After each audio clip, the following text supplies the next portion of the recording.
Well, good evening again.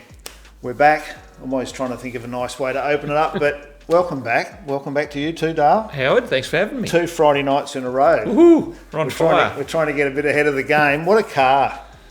This was immense. Yeah, so I mean, this was, it came about, obviously followed up as the second customer car. Yes. And another coupe. And obviously I'd done my own coupe. Yep. And this almost started that whole thing about me being the coupe guy. Yeah. Well, we'll see why you're renowned for your abilities to build a coupe. True. Because this is a lot of work. This was a challenge. So this particular car, the way it came about was that we're going to run through some photos. The customer was Rod and Tracy Vandersee from up at Emerald in Queensland. Queensland, yep. And I'll tell the story as we go rather than trying to lead into it. So the first photo there is a car that they bought from Melbourne, and initially they seen it on eBay, and before they could actually get around to try and bid on it, it got pulled off of eBay. Yep. And then it came up on one of the muscle car sites. Yes. And they arranged to buy it through them. And so the first 2 shots there, so it was sort of an honest car, but it was a bit rough. And the price reflected that, I believe, at the time. So it was an opportunity to get themselves into a genuine GT. So they got it home and had it on the road for a while, but it was pretty obvious that it had a couple of hits in its life. More than the Beatles, yep. and you know, some of the panel fit didn't quite fit. Yep. And was obvious in the engine bay especially that it wasn't a red car. No. So they got the letter from Ford, and it came back with unknown colour. And it turned out that it was a special order colour, which was the Coolmint. Yes. Coolmint Coupe. That's how the name came about, obviously. Exactly. And the Coolmint colour, you know, there was a whole lot of stories about Allen's lollies and all sorts of stuff, but what I could really find out at the end of the day was Coolmint as a colour was a Cortina colour and an XC, and there was some special orders done on the XB, and there was only a limited number of GTs. There was 2 coupes and 2 4-doors, to my understanding, and there was some other cars. You know, that now that there's more and more of these cars being done, there's a greater awareness of this colour, and there are a few around, but it is quite unique. Yep. So there's a photo there with a couple of other of Rod's cars. So the Ute, if I remember correctly, he's owned since he was like 19, and it was a 6-cylinder, and he converted it to a V8, and then the XE there as well. So that's the 3 of them. When I did a story for Street Fords way back when we were doing this, and as we all do, it had got to a point where we really need to get it restored. So the idea was to pull it apart, put it into a local panel shop, get the bodywork done, and then reassemble. And as quite often happens, when that shell went off, it sat. And it sat and it sat. And eventually they started doing some work on the body and the engine bay, but it was going nowhere. And Rod pulled it out of there. And Emerald being a mining town and Broken Hill being a mining town, where I came from, there was quite a bit of traffic backwards and forwards in that area. And a Broken Hill guy, it was a friend of Rod's through the mining side of things, said, look, I've got a guy in Broken Hill that'll get it done for me. So it got taken from Emerald to Broken Hill. And as the story goes, I'm finished with Arby's car and we're at Motorex looking for the next job. And my mate Fuzz comes over, and everyone knows Fuzz through the channel now. And we go way back. He's a mate with the guy that's got the job to organise. The beater. And where the guy that was doing the panel beating part of it wasn't overly excited about having the car, and I was concerned when they approached me. I said, look, I know the bloke. I used to sell him parts when I worked at the Ford dealer, and he's about my age. And they said, no, he'd be happy to see the back of it. We've sort of pressured him to do it. So that means a road trip. So everyone loves a road trip. I enlisted your help to go for a bit of a First ride. time to go to the hill. Out to Broken Hill and drag the trailer out. And Rod said, look, come out and have a look. And then if you sort of want to take it on, you can come and get it. I said, well, I'm not going to drive out there twice. So I'll bring the trailer. And I don't know if you can remember, but we went and had a look at it. I can remember. And then I rang Rod up and said, nah, mate, I think you need to get a donor car because this Yes. thing's absolutely toast. This was not in a good way. So that's you laying down on the job. Yep. Yep, we were trying to look at fitting We're putting something under it. We're putting a stand under Yep. it. So we took over the trolley that I had on something else. We might have just made something up to go over anyhow. Yep. We had a trolley with us because it was completely in pieces. Yes. And I had my enclosed trailer, which is not real tall inside. So I got the tape measure out, trying to work out whether we're going to get it in. And Yep. of course, as you'll see, we did. So we bolted on what we could because the easiest way to carry panels was on the car. So the car had been blasted, and then the engine bay and all sorts of things have been bogged up. So we'll see all that in a minute. So we got it in the trailer, got it back to Wollongong, and then these photos here are back in the workshop, and it just gives you an idea of the amount of rust and where that rust is. Yes. Now, I just see a picture pop up there of some rough panels. Mm-hmm. What I've done tonight is I've put in, where I'm working on all the things, making panels and all, Yep. where we now offer those panels through Astill Design, Yep. not necessarily made by us, but in a lot of cases, made from all over the place. You'll see those pop up, and I've done Yep. that so that people can understand what goes on. Yeah, and there's just a few of them. So there's 5 sheets here of rust panel components. So That are just X, A, B, C, coupe and sedan. Yes. Yeah, there's lots of Yep. them now, and it's making the job a whole lot easier. So this thing had holes all over the place, holes all over the place. And the engine bay, so it was already sort of together, and then the Broken Hill guy had started wire wheeling it all back out because it looked pretty Yep. horrible. And according to Rod, he really wanted it to be pretty much factory, and the guy that was doing the job bogged it up. So I'm not quite sure of where the there was miscommunication was. The lines were skewed. But what I knew we had was these photos are what we picked up, Yep. and that's where the guy in Broken Hill had got to. So more holes, and that panel misalignment on the driver's side. The way that the last guy fixed it was put about 20 mil of filler in the sill. Yeah. And once I put some straight edges and stuff on it and had a good measure up, we'd worked out that it had a hit on the driver's side, and the pillar was in, I think by memory, 15 or 20 mil. At least 20. Yeah. Yep. So you'll see later on where we get some help to pull that out. So before I started to do that, unless I'm out of sequence, which I might be, There's a chance. we started pulling apart. So it all didn't look so bad No. until we start de-skinning things, and you can Yep. see here what the plenum's like. So at this point in time, the plenums weren't available, and they've only No. become available only recently. I've started to piece this together out of bits and pieces, and as a bit of a guide, I don't have a press or any of that sort of stuff. You can make pretty much anything as long as you're happy to make it out of bits and weld it up and grind it up. So this is me, fabbing up the corner of the plenum. Yep. And then the same with the top. The top needed bits and pieces all over. Because from memory, Howard, you bought a few tools to do this. Shrink a stretcher. Yeah, and this a couple of this bits is and when pieces. when I agreed to do it. I bought a spot welder, shrink a stretcher, the little gillo with the rollers and stuff Yep. on it, just to enable us to make some more parts. And remembering, and my dad was a tank maker, so I sort of had a half idea what I was doing. So that's what's available now. So you can buy the top of the plenum and the lower plenum in 2 halves. So you can just do one side or the whole lot. So that just makes the job totally different to what we were doing. Remembering this is 10 years ago, 2011, Yes. 11 years ago 11 years. Yep. when we started it. So I said we'd go somewhere. So I entrusted the car to, God, I had his name in my head. I'd love to remember names. It'd be good to remember names. Yeah, Yes. so Krieger's mate. Yep. How are you going? You remember? I remember his name, but It'll come to me in a minute. It'll So come we in a minute. took it up to his work and welded some plates on it and pulled the side out, and you could actually see the floor was crimpled. Yes. Right, and he got hold of that and cranked it out, had it up there for the day, and then we put all the panels back on it, and it really come up good.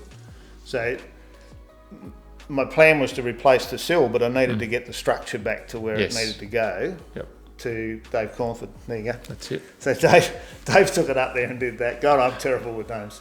So that was that sort of major problem out of the way. Yep. But we still had lots of rust to repair.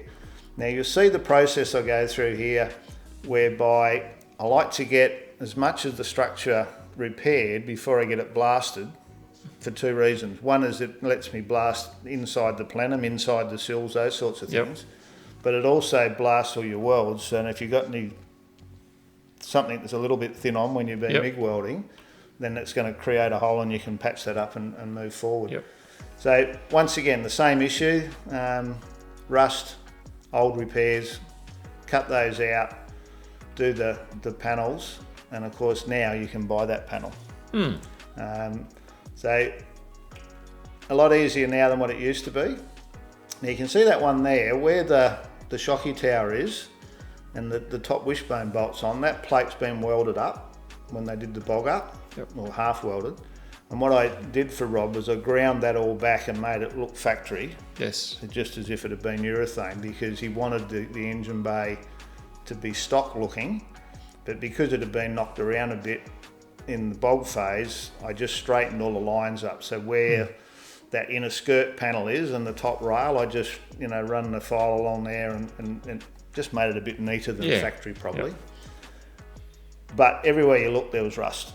Everywhere. So bottom of the pillars, the not A pillars. one part didn't have rust. There was a guy making those, but at the moment I don't have. I'm waiting on. I've got another guy now that's going to have maybe a kit to do those. But at this point in time, I haven't seen it. The front and back of the rear wheel arch is the same. There's nothing available there. So this is just show you how I was doing this, and this is made out of about 3 pieces. So I've sort of rolled up what I could. The little dent bit that's in it, if you're doing concourse, you need that in there because that's what was there from the factory, but it actually just covers the end of the sill, and you can cut the sill off and remove it. If you're doing concourse, obviously people want it in there. So I made them up out of 3 pieces, and then this is what I call a dog leg that comes down on the back of the inner wheel arch that goes into the lower quarter, and they're the same problem. They rust out. I still don't have anyone that makes those. But as you can see there, I'm making it out of 2 or 3 pieces and grinding it up and putting it together. And then the outer wheel arch, that lip traditionally goes at the same time that the outer goes, and we were just bending up a piece of angle and then putting it in the shrinker stretcher to follow the shape. And then we're now in the boot, so that's where the bumper bar bolts on from the outside. And in this case, because I didn't have a bead roll or anything, I've just repairing where the rust was. But nowadays, I just recommend to people take that panel out. It's available in 2 ways, with just the top section or with the drop down. And that whole rear beaver panel, where we were repairing those with pieces that were made, you can now buy that. It's a really good panel that's made in Australia for that one by... saves a lot of time and effort. Better than your old stock makes those. So we sell all that. And then that's those boot floors with the drop down for the tank. And there's very little welding, it's mainly plug welding to put those in. So more rust, more repairs. So this is the left-hand quarter it had a hit, and that inner tub was sort of knocked in. There's a theme in this build. Lots of rust, lots of repairs. Lots of repairs. So we put a sill in one side, and I didn't do the other because someone had already put an outer on it. And in hindsight, and nowadays I just put 2 on it. It's far quicker. The sills, they still don't make a specific coupe sill. They're actually a sedan sill, which is the same length, but where the door opening is, so where your pillar is, there's a little bit of work required just to make that all look 100% nice. But they're a good fit. God, look at that, Dale. I had lots of hair. Well, it was less grey, I'd say. Very much so. So that's that front section. That would have been rust repair. You can get them in without removing the bottom of the A pillar, but it is easier if the bottom's off. And then you can welding there. So that whole front area now you can buy. We offer the torque box, the inner torque box, the inner sill, and the end cap for the sill, and obviously the sill panel as well. And then that's another one of those bits in the bottom of the rear wheel arch that goes down there and picks up at the corner.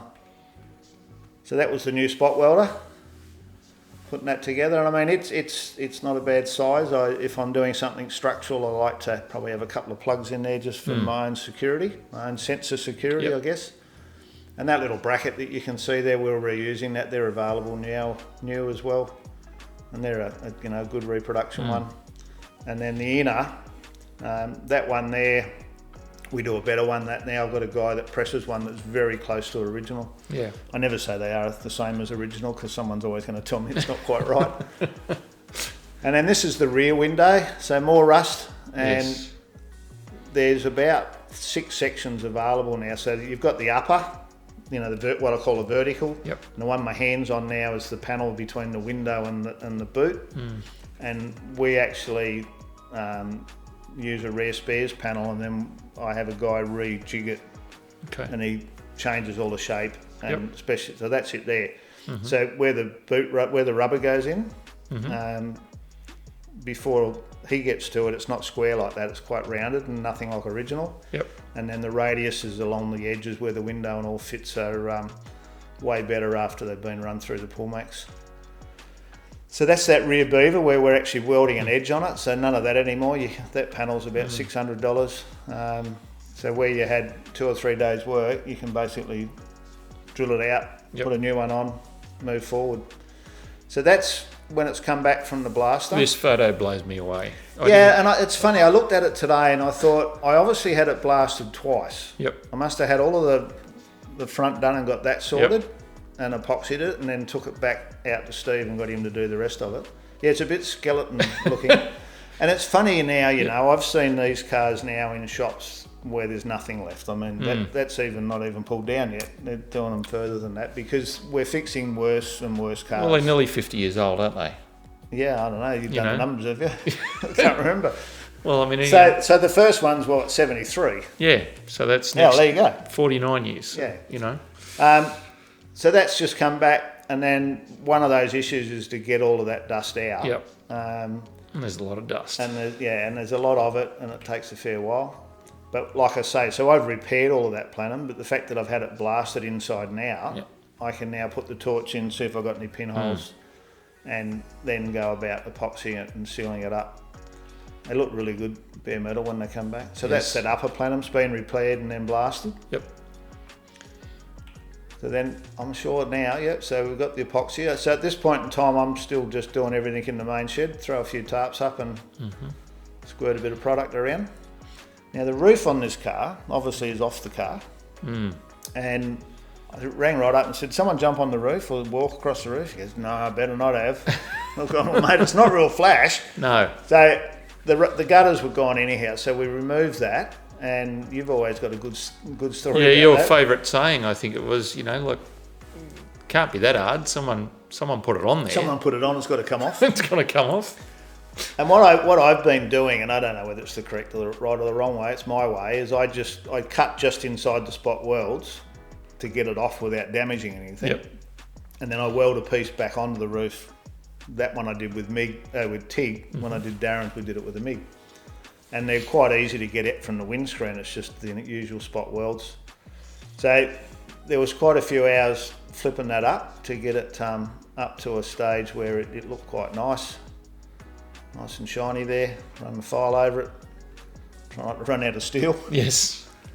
And that's it there with a coat of primer on it. And then this is when I'd started painting the inside of panels before I put them back on. Because if I left that in epoxy and put it on and spot welded on, when I go to paint it, I'm not actually getting any paint in behind all those braces. So exactly. I would either tape off or put weld through primer where I need to weld it, and then paint the rest in 2K. And then the same with the plenum, top and bottom, and then put it back together as in the photo. This is working good, Dale. They're flowing really well tonight. They're making sense. And then that one there, when we did Darren's, we actually welded up all the holes, or Darren welded up all the holes. And if you buy a new one now, it hasn't got the holes in it. And if you've got a decent spot welder, you can spot weld it all back on. When I was doing this, we didn't have a new one, obviously, and the holes were already there. So I opted to plug it. And then there's a lot of work to grind it all up. And one of the tricks is if you've got a spot welder and you're not sure about how much strength it's got, because you're going through 3 panels there, is to plug weld it all, then go along after with the spot welder and just give it a bit of heat, and it puts the spot weld in. So once that all goes together, you've got all those panels that hold it together, so the plenum's on. And once again, locally made product, you can buy all of those components that hold all of that together. And the two on the right there are the inside ones with the bolts that hold the plastic vents on the inside. So we need to do gutters. And at this point in time, I don't have the skill, and I still don't have the skill to make a set of gutters. And there was I a think solution. You come with me. There was a when we solution. did this. Yes, we did. Well, I needed gutters. Yep. And I thought, where the hell am I going to get coupe gutters? Not going to happen. Yep. And I was over at Pick Apart doing something else. I don't know what I was over there doing. And there was a wagon, an XB wagon there. And we went over and measured that up, and they cut the bloke gave you a big pink text. He gave me a texter, and we said, marked up the car. Mark where you want, mark what section you want. Yep. And the boys will go over with a 9-inch grinder and cut her up. And they cut really wide, so it killed the roof on this wagon. Yep. But anyhow, and it wasn't overly expensive. So then I unpicked all of that, and then manipulated the channel to fit the coupe. So that's how we did that one. Of course, now Yeah, you can buy the parts. I sell those, and we sell two options. That's the original style that goes under the turret. Yep. And it all fits together, so that welds on. But we also now have a repair section, so you can, if it's just the gutter that's gone, you can cut it off just inside the gutter, and we make one that fits from the underside. Okay. Which once it's on and So all, you learn these things after you pull them we apart. do. We've been messing around with them for 10 or 12 years now. So that's the gutters there. So Jamie makes those up, does a really good job. And then that's out of sequence because the brackets aren't on it, but it's obviously all looking nice and close. So they all get plug welded on, and then those outer arms. Yeah. I had someone wanting some of those the other day, and I thought, well, we're really getting into it now. If they're rusted out on it and they're fixing them, but they're fixing them. Yep. And that's where all the strength and integrity in the vehicle comes from having. So there's my wrap look. Yes. Yeah. So that's a Castrol egg shirt from Arby's build, mate. So I'm on the die grinder there doing plug welds, just tidying up, and then get some epoxy that to seal that up. So once the front's done, we've got to then move on to the quarters. And this thing was a bit messy. And to say the least. Once again, if they were available, I wasn't aware they were available, but there was a few parts. So that particular piece there I made up myself after a bit of messing about and effort, and that fits between that rear beaver and the quarter panel. And we make a really nice pressed section now that looks just like original. What you don't see is Howard making out a cardboard first, mopping it all up. Well, that's probably half a day or or a day's work. We're now, so there it is there in the quarter. Yep. Nowadays, I think they're like $110 each. Piece of cake. Easy. So that's that one little section. This one here is one of the doors. So like I said, this car had been in a couple of other places. Yep. And clearly someone had had a go at this, and when I hit that with the chisel, all sorts come out. So there was a bit of resin fiberglass and a bit of bog and a bit of everything. And you can see that someone's gone to the trouble of zinc coating the hinges, but hadn't done the bushes, and there's a whole lot of things going on. So the lowers, so this thing had rust everywhere. Yep. So lowers, wheel arch, and I'd bought that lower from somewhere. We have a couple of different versions now. There's a cost-effective one, and then there's a concourse one. But what I'm showing you there now is I'm cutting the corner out of the quarter panel, and the next piece I've got in my hand is out of the front mudguard. So the front fender. Yep. It was interesting, I said guard the other day, and someone queried why I'd call it a guard. Isn't it a fender? And then someone said, no, it's a mudguard. Yeah, and that's because they're probably from America. I don't know, mate. Because they call them fenders in the States. True. So that little piece there, you can see now that it's been tacked in. It obviously gave me that reverse curve and everything, but it wasn't long enough, so I've just added a bit into it. Of course, now you can buy all these parts. Yes. You can buy the front section, the lower section, and the wheel arch. This was a bit of a baptism of fire, wasn't it? You were it was a learning curve. Experience. And then this little weird thing here is that it had this whole lot of rust under that chrome moulding that had worked its way out. And I decided to make the piece up, and that was just what metal was left. And in the end, I trimmed it down and decided to cut that out and weld it in. And so it was all the lower, and I think there's one here probably around the bumper. It had obviously had a few hits as well. and then it needed to be done in the rear, the top. So of course the rear, it is the quarter panel. Yep. In the top edge where the rear window goes up and down, Yes. it was rusty in there as well. Yep. So that's the other side now. Now this was the real messy one. There's Jimbo's ute Yes. in the background. So piecing together, so that's that piece I'm talking about where the window goes up and down. So we replaced a piece in there as well. Yep. And we'll just keep working through these, and you can just see the process of There was lots of parts. bits and pieces, because I didn't then and probably don't necessarily have now the skill on an hourly rate basis to do it. I can go to someone like Jamie and he supplies them to me and they're all made. He's got the templates and all now. But when this was done, the wheel arches, if they were available, I wasn't aware of it. Because I know Jamie's been making it a long time. But I'd always knew that you could make them out of a front guard, front fender. But they're not exactly the same. So you've got to sort of make it out of 2 or 3 pieces. So that's what's going on here now. Now that's the one that we sell. That's is a coupe panel that basically goes straight in. Yep. And they're handmade. So this one's progressing along, bits and pieces, and that's the rear one from Jamie as well. That's the concourse one, and that's I'm really impressed when you see those in real life. Absolutely. I don't know how he makes that. No, it's very clever. A lot of hard work. So that bit that's going in there now, that's out of a guard. Yep. And there's another good shot somewhere. So that's around the rear bumper area. So I've made a bit to go in there and just welding them in, tacking it up. And then of course the boot rubber's gone. So the bit that's painted in epoxy there is available. That's the coupe corner that we sell now, that were always available. They're not bad, they're not 100%, but they're not a bad fit. And then we use bits and pieces to make what we needed to do. And I've used the lower section to get the curve for around the boot hinge. But of course now you can buy the whole thing in one piece, as per original. Yes. So the original one didn't have the little lip on it. These have been reproduced so that you can use it as a repair section if you want, or you can trim that off, because originally it sat from underneath. So the quarter panel stepped down, and it goes underneath and spot welded together. Yep. So once again, what was a fab mess about, you can buy the whole part now. So where I welded that up, obviously you get a bit of movement. So now I'm obviously moving forward. It's all welded up. We're now just got to get it straight. You're getting the shape right, eh? Yeah, and you can see there I've run the file over that, and you've got the highs that are shiny and a couple of pencil lines and things where I'm chasing out the shape of the panel. So this is all steel from the sandblaster. Yes. And when it's got that sort of pitted from the blasting, you can see really clearly where you're going with the file on it. Yep. And then I've obviously got to a point where I'm getting fairly happy with it. And I've had to do a lot of work on that back corner where it had been pushed in and pulled out.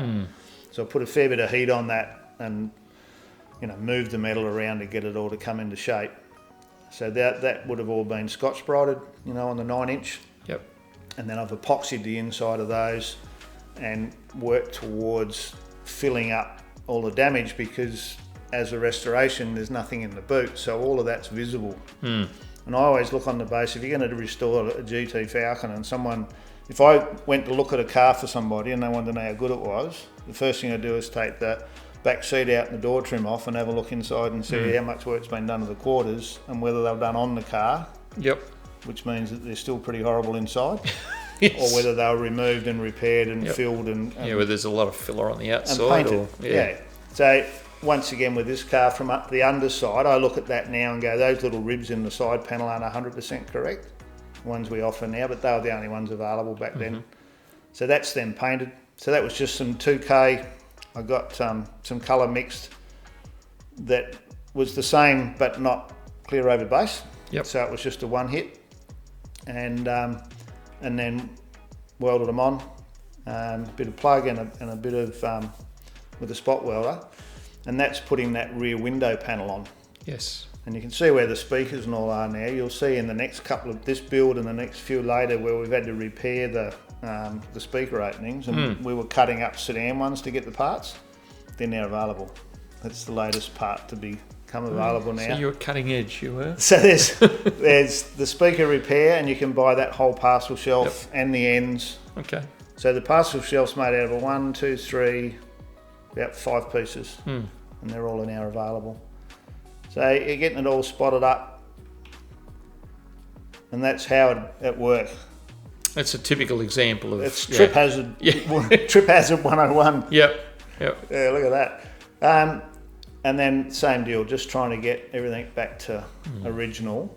And because you got the quarters off, you can see the latch on. I've got the striker plate on there. I would have had the door on with the lock. Yep. And got everything aligned. And then when I'm welding the quarter on, I'm actually aligning everything. Yes. Before I put it on. Because I mean, let's be realistic. From factory, they never fitted fantastically. Not real good. No, not real good. So I'd use a couple of Clecos, probably 3 or 4 Clecos along that. Make sure it fits up. Yep. Once I'm happy with it, put a couple of welds in it, and away you go. So this particular car, because it had sat a long time, all that sort of stuff, we opted to dip the guards, boot and bonnet. And when I got them back, I decided with the rust and all that I'd actually take the inners out of them as well anyhow. Back then I didn't de-skin boot and bonnet. Nowadays I wouldn't do a car of this calibre without doing it, just because of the age and what we know's inside them nowadays. So I had them dipped, and then I mixed up the epoxy and tipped it in there, and tipped it all around and all that sort of stuff. But you'd like to think you got a reasonable coverage on it. Then we're putting the roof back on, and the gutters, get everything lined up. Got plenty of clamps, and then get that spot welder running, and I'd mark them out. They were never perfectly lined up. The later model ones seem to have got better. The early models were fairly inconsistent, but once you're done, it looks nice if they're all done. And then tidy up, lots of grinding. All back together. Get it all back together. And I'll still say it, that to do a concourse restoration way harder than doing a show car. If that was a show car, you'd zip around there with the grinder or the with the MIG or the TIG, grind it up, bog it up, and you're done. Yep. These things, you've got to get all your spot welds nice, all the edges nice, and then urethane it up. So there's a bit of action there on the inside where it's all going together. And then gaps. And they look nice and even. The value here is I've had the quarters off, the rear window opening off. We always trial fit the rear window. Yep. But I'm able to move things around to get it all square and to make sure my gaps are right. Yep. They're still going to have a little bit of welding on the gaps anyhow, but it's a whole lot better. People say to me, I wouldn't be going to pull it all apart at once. The problem with that is you can't then put it all back together at once and get it straight. No, exactly. Because like you said, they weren't straight, or like this car, they'd been hit. I'm pretty sure it was this one that one side was up. Yes. By memory, you might remember that. Correct. No, I think it was up. Yep. So front guard, putting the lower on it. Obviously they're been available for a long time. We've got a very good Australian made one at the moment that we offer. And then that's the front of the left front guard, front fender. Someone said to me the other day, they call it a front quarter. And I went, no, never heard that one. No. So once again, old damage. Look at the firework on that, mate. There's a few hours That's there. an Elvis panel for sure. Yeah. And then back on the heat shrink and trying to get things to tighten up. Because once all that metal's been moved through damage or welding from rust repairs or whatever, you more often not end up with more metal than you need. And that's really the process of doing that. And once again, I've epoxied some 2K before I reassemble. Yep.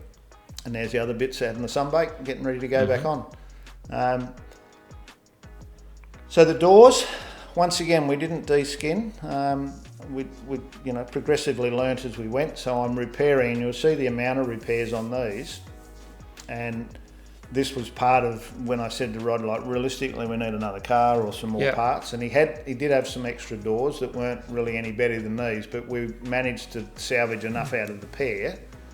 So this is me just making up bits and pieces to repair the rusty areas. And of course these cars are renowned for the door locks to go on them. because they're just a single bit of 1mm, Yep. and the lock bolt's in from the back. When it got to XC, they put a strengthening plate in behind, Right, so okay. it obviously become a known problem. Yep. And I've got another guy now that makes those. So if you're doing an A or B, you can actually put those panels on From the earlier models that strengthens it up. And they've got holes and all in the back where the countersink is, so it doesn't affect when the lock goes on. It doesn't move at all. You can put them on the earlier model. So in this case, I think I cut these out of another door. Yep. And that's the replacements we have for the outside. And the ones we've got now, early on I had one that didn't have the return on it. So now I'm having it made with the return. So if you want to replace it up over the edge like that one is, you can do that. And I just think that's a bit more strength. Yeah, and it locates it properly as well. So. Yeah, I mean, if I was doing anything, I'd be double checking before I put it in. And then, scribe it up and put it in. But I just think rather than welding all the way around on the face, if it's going up and over, I think it's a little bit stronger. Yep.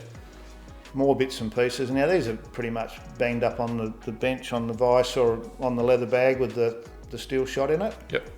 And then once again, this had speakers put in it. And some of the earlier ones, especially electric window ones, tend to want to crack the inner frames a bit. So you'll see here that I've had these other doors. Yes. Someone just chucked a bit of gapping in the middle of it. I don't know what happened there. So once again, I'm fabbing all these bits up, and that's where we started to go down the track of finding product. So that's a good shot there of donor door. The donor door and the supposed good door. Well, and then we're cutting and shutting bits out of this door and into that door. And I only talked to someone the other day on an email that was looking for parts, and I said, look, he sent me a couple of photos of his door, and I said, if it was me, I'd take the skin off first. That inner panel is spot welded in. You can take that out, clean everything up properly, do your repairs, whack it all back together. Yep. Put the skin back on. It's far quicker than doing it the way I did it here. But it's all a learning curve. Yeah. So lots of welding, and then that's pretty typical of a standard that's door gap on a factory Falcon XB. fit. Yep. And then once you finish messing around with the welder and the grinder, you get something like that. Yep. So these were, well, they all are. I mean, all the coupes I've done, there can be up to 5mm variation on the bottom of the door. It might go from 9mm to 14mm, and then up the sides they can be out anything up to 3-4mm. Yeah, and when you're using parts of different cars, you've got to get your body lines right. Exactly. Well, I mean, it shouldn't make any difference. They make all the panels. Shouldn't. It shouldn't. But they've all been smashed around, haven't they? So this one we had reproduction door trims, and Rod already had those. So I've used that company a lot out of Adelaide. But I like to trial fit that all the clips line up and all the things go, so you don't get any shocks when you got paint on it. Yeah, it's all done. So I like to just do a fit up and make sure things are going to work. So obviously we're moving forward now. It's starting to look a bit shiny. Now XBGT painted bumpers, and Rod really wanted to stick with the original bumpers, but they were a bit Elvisy as well. They're more like Liberace than Elvis, but anyway. I think you did help me with these, Dale. Yes. So I normally have like a bit of 10-inch by 2-inch timber on the floor with a big chisel and someone's got to hold the other end. Spoiler. And then get in the back and knock them out, just like doing a chrome mould, but it's a really big bumper. And then file them up, and primarily looking to not have too much filler in them. I'm going to fill them a bit anyhow. And then this was the rear one. You'll see they've just run the file over, find the lows, bang them out, get them in the bench, run the files along the edges and make them straight. And then traditionally they'd have an epoxy and then a skimmer bog and some primer, and away you go. So talking about bog and primer, working away, this is, I've done lots of videos now of all this stuff, so this is how I've always done it. Skim the whole thing, block it out, get myself organised, and then get some epoxy on it. Now this car was going elsewhere to be painted because I had no facility, and it had been a long time since I'd done a full car. I think previous to this, Pioneer Coupe probably, base on the Pioneer Coupe. And because there'd been so much welding and work done on the rust on this thing. There's obviously a bit of filler in all the areas, and this was a fine filler, so this is not the full-on heavy bulk. Yep. It's just a fine filler. It was a PPG product that we were using at the time, and then that's starting to give you a feel that we're getting the right sort of shape happening. Inside, backs of doors. So Rod sort of requested that, he'd like to get rid of some of the spot welds on it. He wasn't looking for the concourse look, but he didn't want it to be all bogged up. Yep. So once, we've welded so many bits and pieces into them, they were going to get a skim anyhow, but we were still looking to retain the door skin appearance on the inside, urethaned and all that sort of stuff. Because you had to, put door rubbers in and all that sort of stuff. Well, it's a look, it's a difference. With what we're doing with Boss XC now, it's just all smooth and filled like we did with Tailspin. It's that full show car look, where this is like what I call resto mod. Yes. Yeah. It's a nice look. So there's the bumper now. You can see how little filler's in it. Yep. And then this would have been fully epoxied, and now I'm using that epoxy to do my final guide to get it up to that. So it all won, and then I worked out an arrangement with Exclusive Customs. Yep. They were up in Sydney at that stage.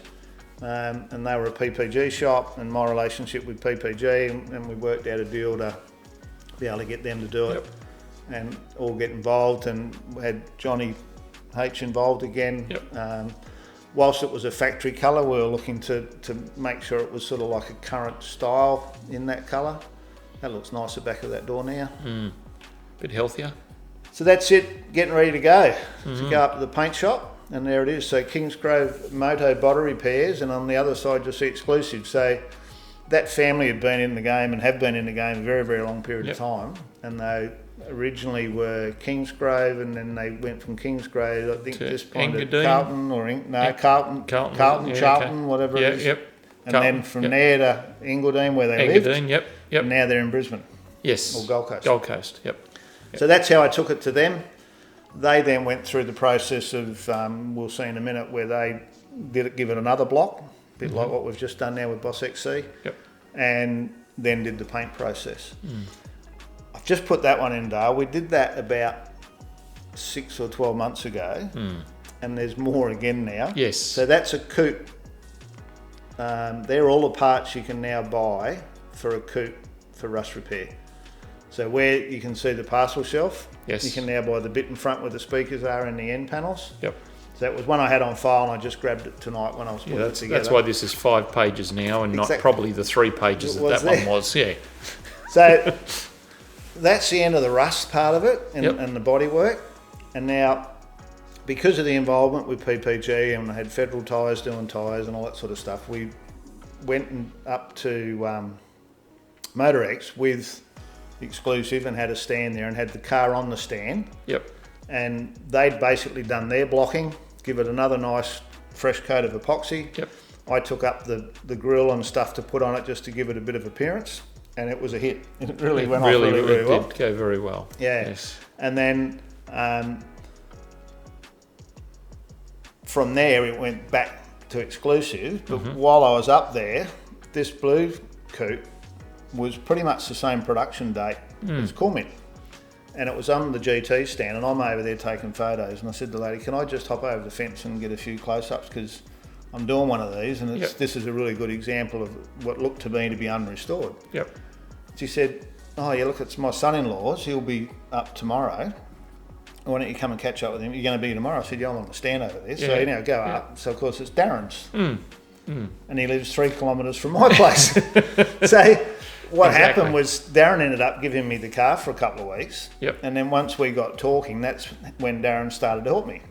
And he helped to assemble the car because he's, the GT nut.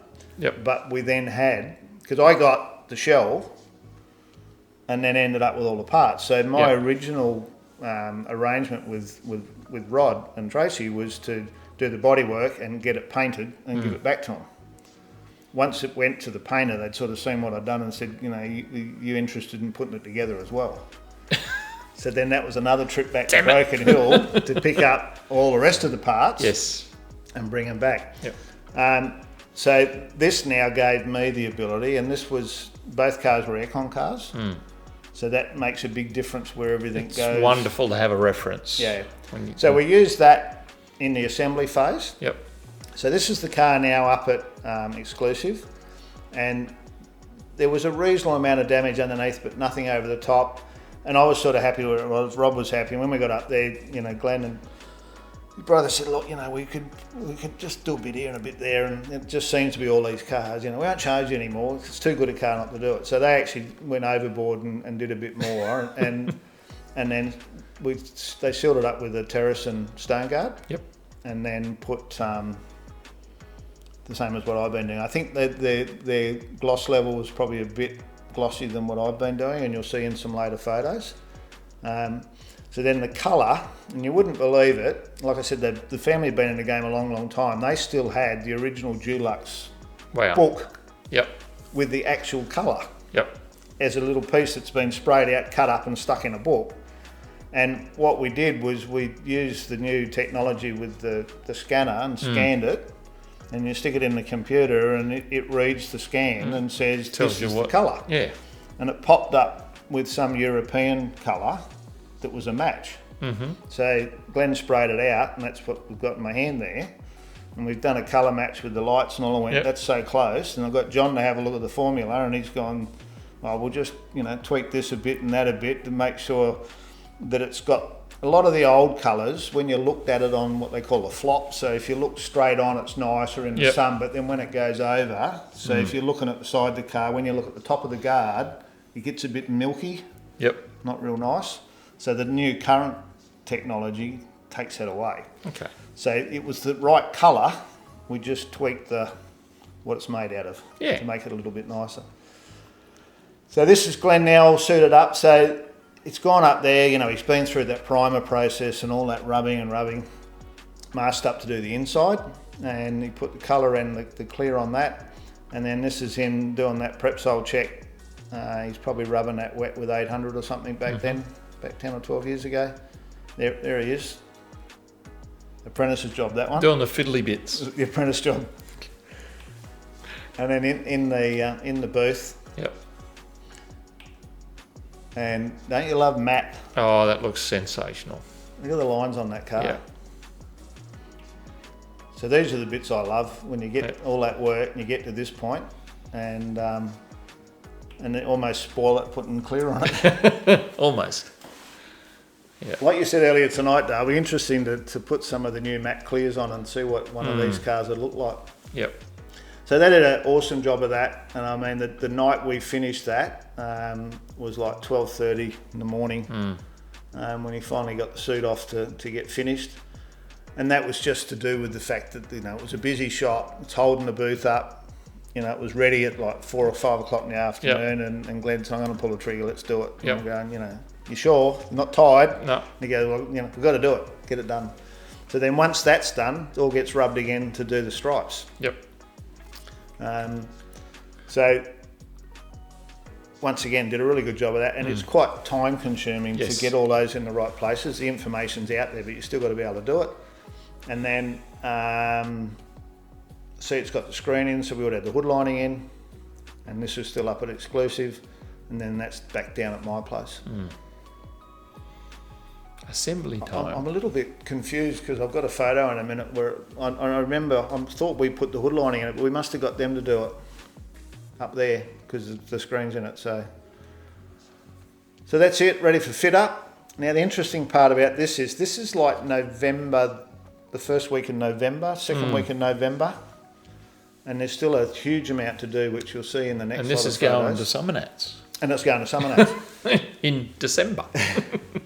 Well, the end of December, yeah. The guys offered to come down and help fit it up, and I wasn't about to say no. That's unusual. So they came down after work, I think, by memory, and that's way out of sequence, but it sort of fits because it's the boys from Exclusive. So we're starting to get that real feel now where you're starting to put some of the trinkets on. The radiator there, so that was a PWR aluminium one, and we still had to work out brackets and things on that because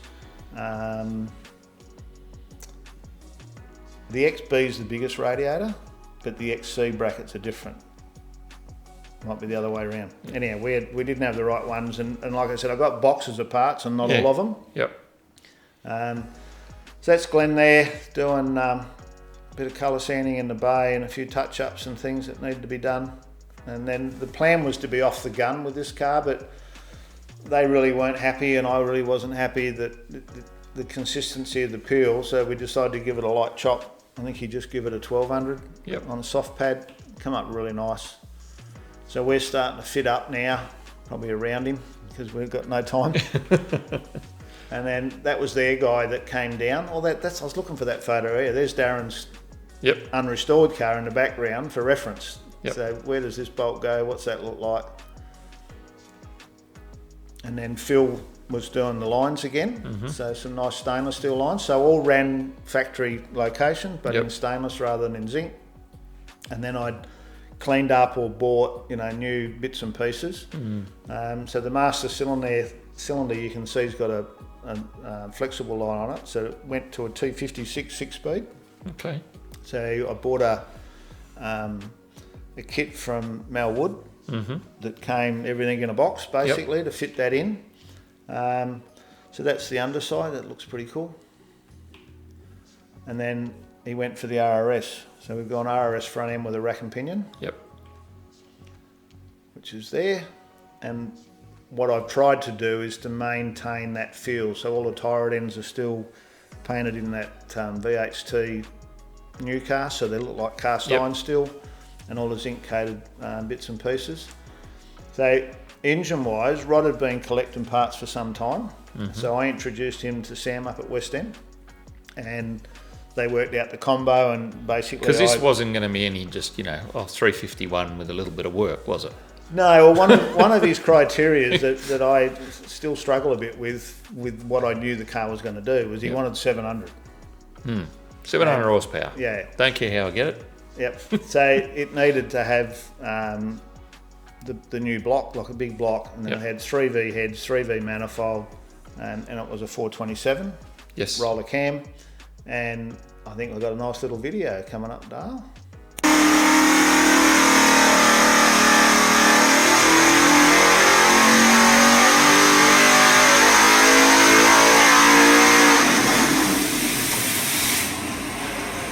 So 685, but they squeezed 705. 708. 708 was it's it? 7,500. 708 at 7,500. Screaming Clevo. And with 11.2 to 1 compression. Yep. So it sounded awesome. It did sound in the car, and you'll see in a minute where we did the exhaust. So I was a bit of a lucky dog because Sam actually delivered it, dropped it down to me, and we got it out, and then we still had a little bit of work to do. So the owner of the car, Rod, he's auto electrician and air conditioning guy in Emerald. Yep. So he had very clear ideas what he wanted to do with air conditioning and stuff. So he'd supplied some bracketry that wasn't original, but original feel. Yep. And then we had the RRS pump, and the little white box you can see there was, I actually designed that up and got LCW to weld me up a little tank so it could sit on there. So it sort of had a bit of a Falcon feel about it, but it was modified. Yep. And we chose, when all that went together, to actually run with a black block in the green car, because like I said to Rod, you're going to have aluminium heads, all these bits and pieces. They're no good trying to make it look like a Ford when you've got all of these non-Ford things on it. So let's make it look like a hot rodded engine in a standard engine bay. So he was happy to go that way. So we need to get all that stuff painted and then get organised to get it in the car. And that's it sitting in there now. And that's a nice little shot of some of the goodies under the rocker covers. Yes. Yep. So we don't make 700 horsepower with stock, do you? Yeah, so it had a 950 HP carby on it. Yep. But it was still running power steer, air, and then we fabbed up some brackets and things just to get the aircon. And he, being in Emerald, he'd put a bit bigger, to his spec, what he wanted to make sure that was all the aircon was going to work. And then we painted up the nice aluminium radiator in black to fit in with that whole theme. And that's a set of those XC brackets. We're cutting them down to make them XB to fit that big radiator in. Just a shot there of underneath with all the stuff from Mal and the gearbox, and it had the bell housing with the scatter, and then he supplied like a rear cross member kit that went with it, and it was pretty much a bolt in. The shifter lined up with the hole and everything. That all worked out really good, and I just had to do a little slice in the floor. It just needed like an extra 10 mil to get it up. A bit of clearance. Yep. And I'd read a fair bit about if you don't get them up, it changes the pinion, like the angle of the motor in relation to your pinion, standard pinion angle, and then you get vibrations and stuff. So that's why I like to deal with someone like Mal. That's what they do for a living. Yep, they know. This is what I want to do. This is how much horsepower I got. Which box do I use? What parts do I use? So it's mounted up there. So you can just see where the cross member is. There's like another bracket that comes off the factory mount that moves that bracket all back. Yep. And then we just had to make sure all our handbrake cables and all fitted up. So that's the standard 9-inch going together. So all the XB brackets and all the nice gold zinc. So we normally rebuild those ourselves. I'll pull them all apart, buy the kits. If they look a bit dodgy, I might give them to a brake place, but normally it's a few seals and they're good to go. And because of the horsepower again, we've got a strange centre for it, and some billet axles, which turned into a bit of a nightmare because it was the late model double bearing axle. Right. And when you buy billet axles, they don't make them for that because that's an Australian thing, and the axles come out of America. So then we had to get little spacers made, but we got there. You got there in the end, yeah. Yep. So that's one of those shots I was saying about the underside's just a little bit glossier than what you'll see in some of the later builds. Yep. But all of those factory odds and ends all replated and looking good, and a bit of Phil's work. So I normally try and give Phil pictures of what the originals, where they went, and he's very good at reproducing that. The tank was a standard one. We had the panel beat up a bit and paint in a silver to get it to look original. And then old Potsy, that's retired now, did the exhaust. Old, he's only my age, but so we did they were a what brand? Extractors. So same as I'm putting on the van anyhow. It's on the wall. They weren't a Hurricane, were they? No, mate, that's the wrong name. Good on you. Well, they weren't a Hurricane. No, they weren't a Hurricane. So 3-inch stainless, obviously with some stainless mufflers, and Potsy's OCD. I like all my OCD workers. So we're getting that nice flow and transition. Yep. And a little bit forward looking, but not 100% because of the size, physical size. And then it gets a bit tight when you're coming up over the diff and around. And then we had the factory tips that you can buy a stainless steel one on eBay and stuff. So I bought a set of those, and then we cut the back off them and then made them into a 3-inch tip so that they actually flowed properly, because they're only like a 2 1/4, I think, original, or 2-inch. Yep. And then because of my style and Rod's style, really, I guess we cleaned all them up and painted them black. So there's a young fella there, helping out, putting bits together. So a lot of this stuff Rod had already had powder coated, but we needed to organise the bushes and stuff. Yep. Some of it we stripped back off. So there's all them brake parts. So that was the dirty room, was the spray booth as well back then. There was a lot of learning from this build, wasn't there, Howard? Well, it was, because there was a lot of restoration stuff that I hadn't really been doing. So it was really a matter of finding my way and the products and all to get. I knew what it's got to look like. Yeah. But it's then trying to define the way you go about achieving that and getting that look where you want it to look original, and finding all the bits and pieces, and in a lot of ways without chasing new old stock all the time. And I mean, it's getting 10 years on, it's almost impossible now, and the prices are through the roof. Yep. But there are some things, if you can get new old stock, it's better. But it's even like these, where they were stapled on, to put the reproduction rubbers on, they supply the staples with it. So you then got to sit it on there and push a pin through, push the staple through by hand and bend them over on the back to make it look original. And then once again, so this is the inner vent from the inside of the car, so we pulled it apart, sandblasted. I've got a little sandblaster here. We sandblast them up, paint it all, make or put the new rubbers on. Being in a rubber bag there, wouldn't surprise me at all if that's not soaking in some mother's protectant. Yes. So I normally clean them up, put them in a bag, tip some protectant in there, leave them lay in there for a couple of months. Yep. And that soaks all into the rubber, and it's actually surprising how they come out. So they do come out if you good. do all that when you pull the car apart, Yeah. they're ready for when you go to put it back together, or you got to make new ones.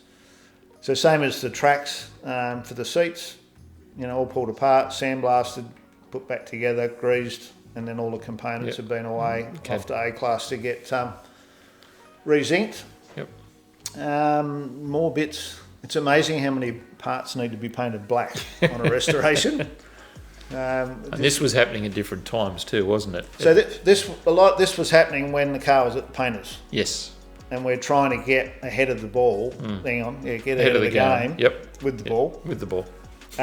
So brake components, Yep. tail lights, all those things have all got to be done. And then all of those under dash parts, once again, normally sandblasted if they're that size part, and then rebushed, all greased so that everything works properly.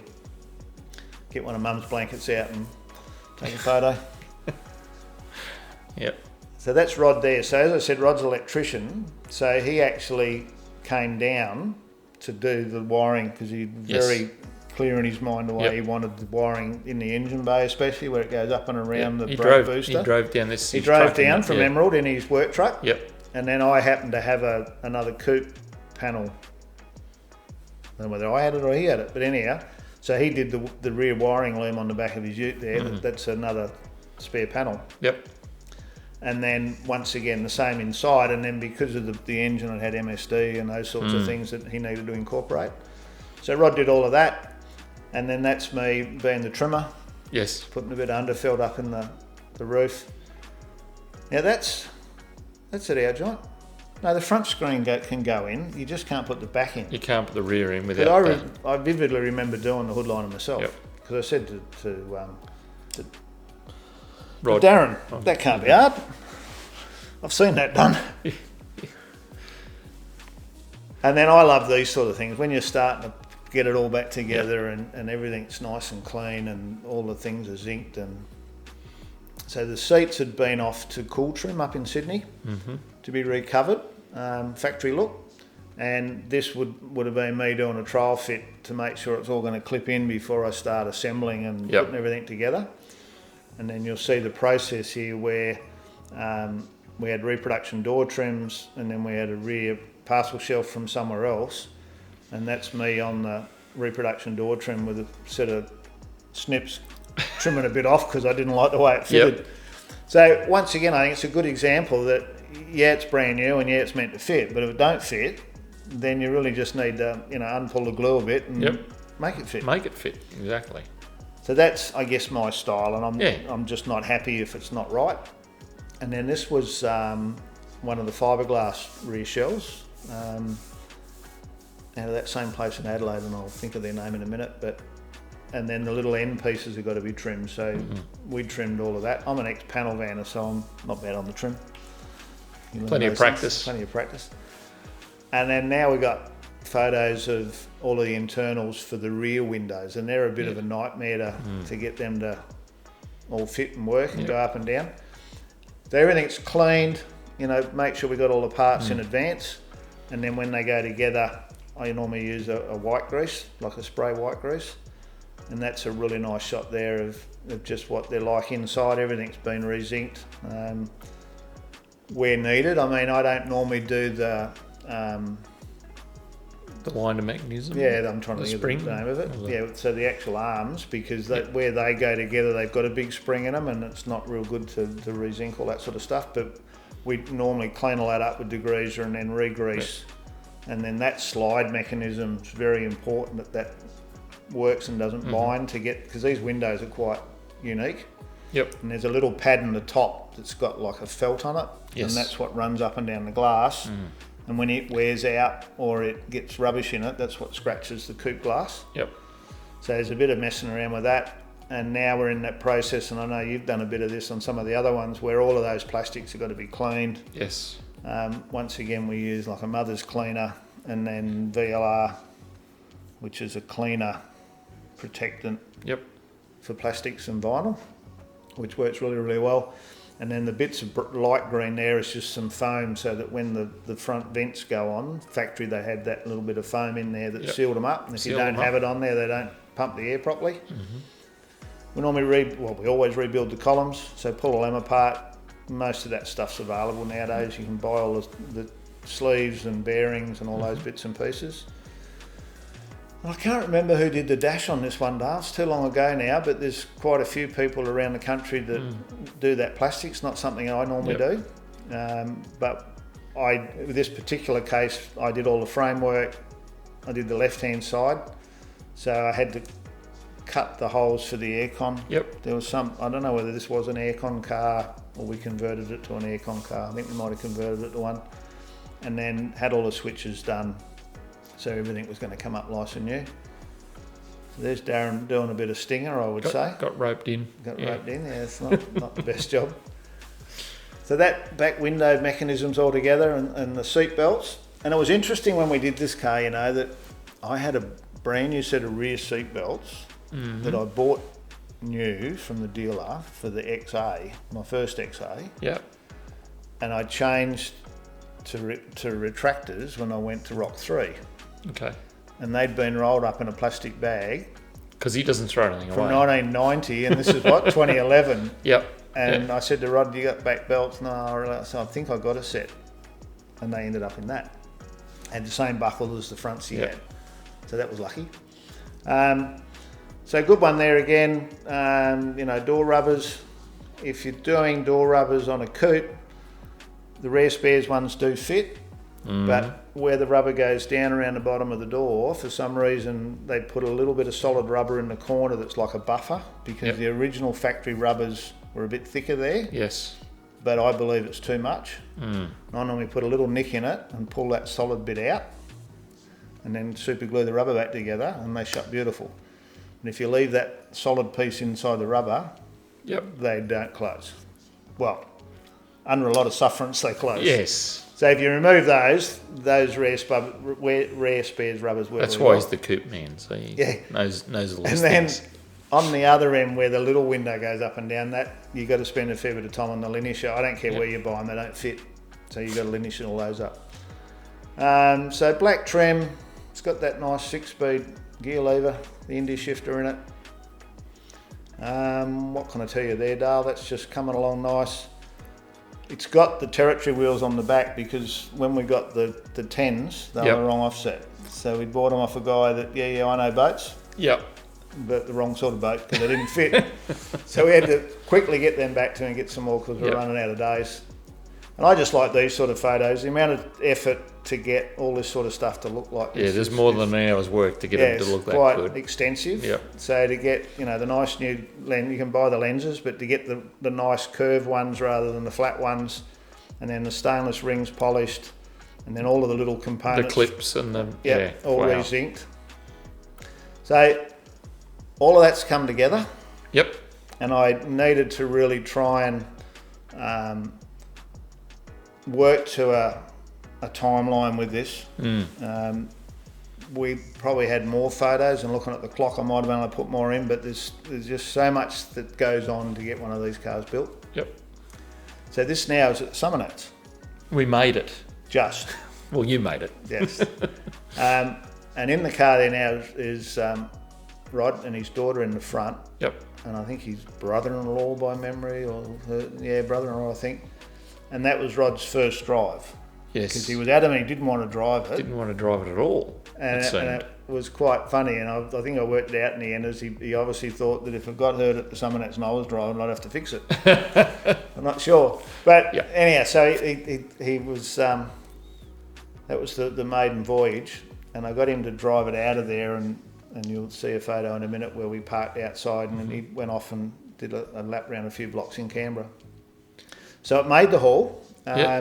was in top 60, yep. And I sort of had a half expectation that was going to happen, so I had a bit of a banner made up. Potsy, the exhaust guy, also does He did canvases. post canvases, that's right, yep. So it's like 240 photos Yep. that he stuck into his program or whatever, and then printed out it on canvas so you could roll it up. Yep. And that was all the build shots. And then that was the Mustang stand with a bit of green grass to go with the green car. So it made the 60, and then it came third in coupe.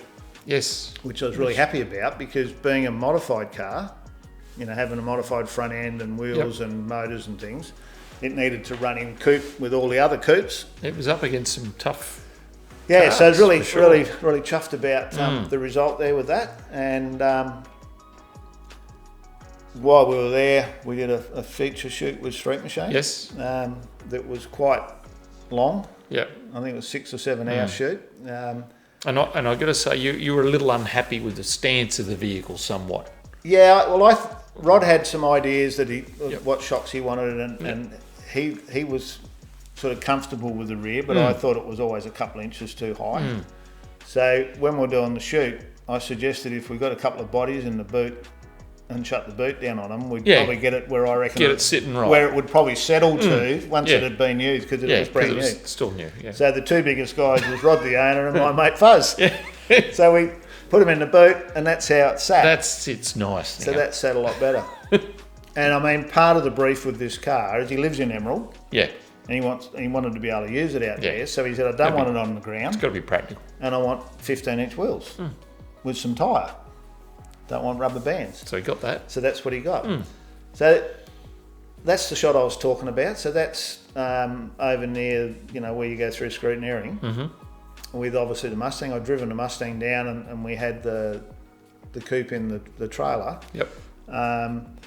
Behind Rod's Land Cruiser. And we'd pulled up there to load it, and I said, well, away you go. He goes, what? I said, get in and go for a drive, see what you think. So he drives around the block, comes back. I go, what do you reckon? He goes, no, it's all right. What do you mean it's all right? So I just busted myself for bloody, I don't know, 2 years or something. Yeah. And then Tracy said, what do you need, a hug? I said, I need something. He wasn't a man of many words, Rod, was he? He wasn't. Yeah, so didn't give a lot away. Good poker player, I reckon. That was a pretty good laugh, actually. So they look good there together. Yeah. And then what we got now, almost to finish up with, is some really nice shots that Sorgs did for me. So Sorgs used to work for Express Publications, photographer. He's still a photographer, but he doesn't do it for a living anymore. Yeah. And I think these just depict the car. Yeah. So, like I was saying, the idea there was a factory engine bay. It had RS front end in it, but I suggested we still run the towers, so that the tower brackets, and we normally cut the shaft off a shocky. Yep. And put the rubbers and all in it, so when you look at it, it looks stock, but it's got the RS in there. And then 351 my ass, it says. Yeah. And then the air cleaner, like they had the big air cleaner, and because of the size of the manifold and carby, we didn't have room for that. So I suggested we sort of run with that early model chrome style, and then I had the sticker made. So the 351 4V was from that era, but we had it made up. It was a bit of a combination of XY, I think, XW, XY. I've got a guy that does some stickers. Achieved the desired result. Had that look. Looks factory, but it's not. Goes like stink. And then underneath, it's just like a wish list, isn't it? So you got RRS, 6-speed, sway bars, rack and pinion steering, big exhaust, rear bar, strange centres, 10-inch wheels. Yep. Nice car. Very nice car. There's a bit of a close-up of the rear. So that's some big shocks. They were like a Petter's, I don't know, a Land Cruiser or something. They were something really heavy that he wanted. And then inside, just full factory look. When the car came to me, they already had a leather trim that was similar to original. Okay. And the way the car came up, I used a little bit of leverage to suggest to them that they'd probably sell that off, and I'd get just a repro trim done, because everything else was original and the leather just wasn't going to feel right. And I think it was worth the effort, and it looked really good. And then we just started doing our build plates. So it became special build number 9. Number 9. Yep. So that's it, just out here at Cannahooker. So even there, it's probably settled a little bit there, but I think it needed just a bit more. But the lines look good with the light. Yep. Nice colour combo. Fantastic colour combo. Yeah. And then that arse end. Yes. And this shot here, I've always liked this shot because of the way the grille fits to the bonnet, the gaps on the bonnet, and then I spent a lot of time getting bumpers and stone trays and everything, so that when you look at it, nothing. That's as good as they're going to look. Nothing grabs your attention. It's just. But it's still stock. Yeah. But it just, you look at it and go, something really extra nice about it. So that sort of gets us to the end of it, and I contacted Tracy with sort of where is it now type to make sure I got it right, because I had to do a stop press last episode. Because there was a bit of a backstory. I'm going to interrupt you there. There's a bit of a backstory about getting the coupe built, because Tracy and Rod weren't married at the time. That's right. And Tracy had said to Rod, you can build the car, and as soon as the car's built, we're getting married. So she was in a real rush to get it built, and I don't know if Rod was in as much of a rush to get it built. It was one of those things, and I've had a few of them now. It's like once the car's finished, we'll get married. Yeah. So it was that, and I'm a bit remiss, and I'll dig the photos out and I'll put them in, because I said to Tracy, "What was your wedding date?" And then it was just, on a message thing, and she come back and said, "Oh, yeah, I forgot about that." Yeah, I bet you did. So I've actually got some nice wedding shots and stuff of the car at the wedding, which seems to tie. So we had Arby last episode. Yes.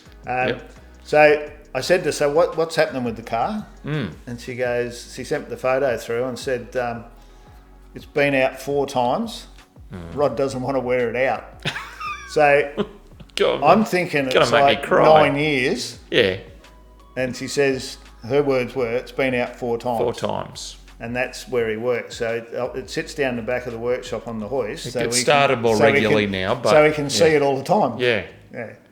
So very nice car. And I understand that, because when I had my Mustang, it was Heather saying, "Take the Mustang out?" Oh, yeah, right.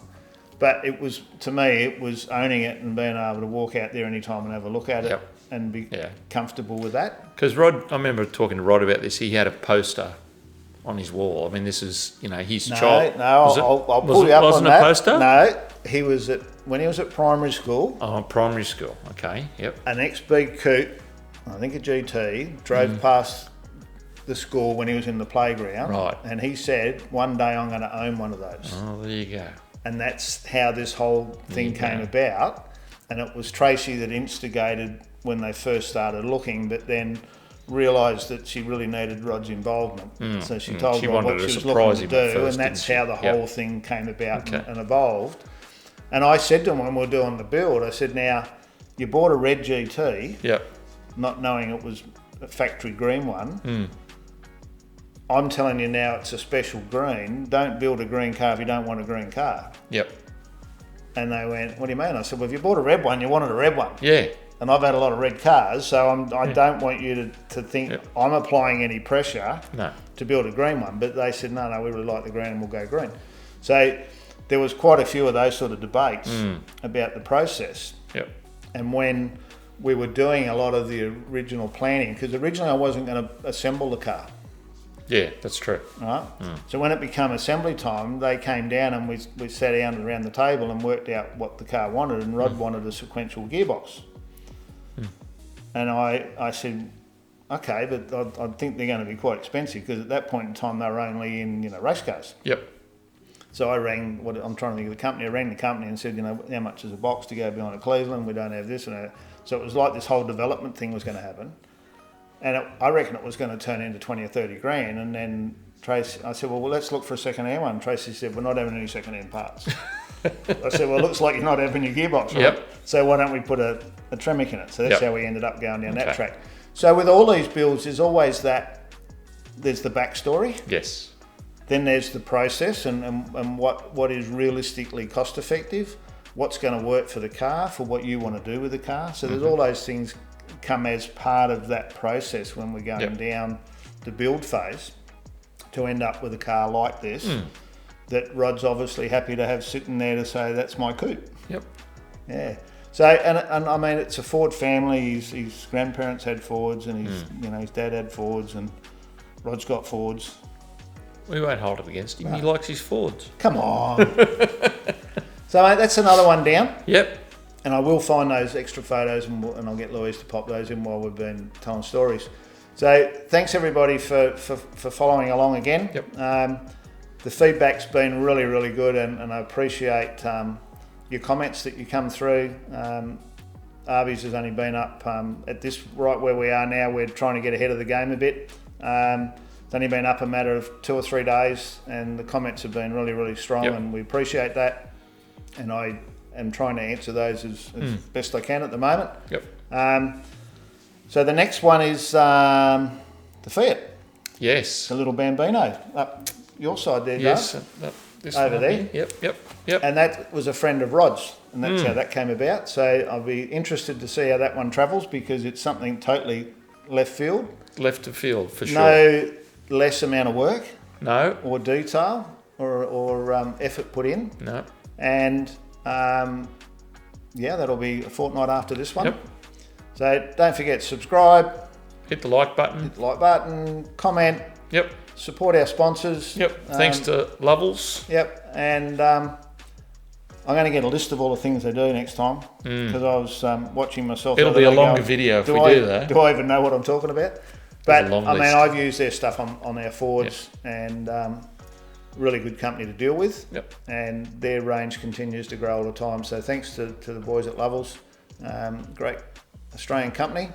And we'll wrap it up. Thanks for your time, Dale. Thanks, Howard. And bye for now, and we'll see you in a couple of weeks. See you then. Bye.